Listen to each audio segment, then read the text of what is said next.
Greetings!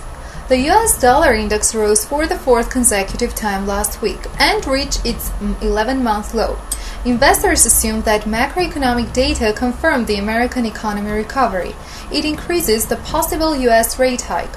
On Tuesday, services PMI in July rose to the highest level since December 2005. Factory orders increase was the highest since November 2010. The U.S. foreign trade deficit in June dropped 7% to its 5-month low and amounted to minus $41.5 billion, as announced on Wednesday. This is much better than the expected forecasts. Now, the U.S. GDP growth forecast for the second quarter may be revised upward. It can amount to plus 4.2% according to JP Chase. Weekly positive data on the U.S. labor market was released on Thursday. Initial claims reduced to 289,000 people, and that is less than expected. The 4-week average initial claims indicator slipped to its low since February 2006. There is a monthly increase of more than 200,000 workplaces for the 6th month in a row in the American economy. The given positive trade is observed for the first time since 1997.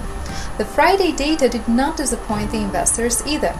Labor productivity index for the second quarter and wholesale inventories in June appeared to be higher than the preliminary forecasts. Among the negative factors for the last week, we can single out the increased global political risks due to the mutual economic sanctions against Russia and Western countries, and the ongoing military action in the Middle East. We suppose all these factors might have a negative impact on the financial markets for a long time. There will be no significant macroeconomic data for the current week on Monday and Tuesday.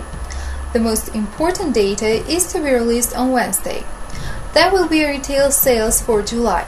The data on the weekly labor market indicator as well as export and import prices will come out on Thursday.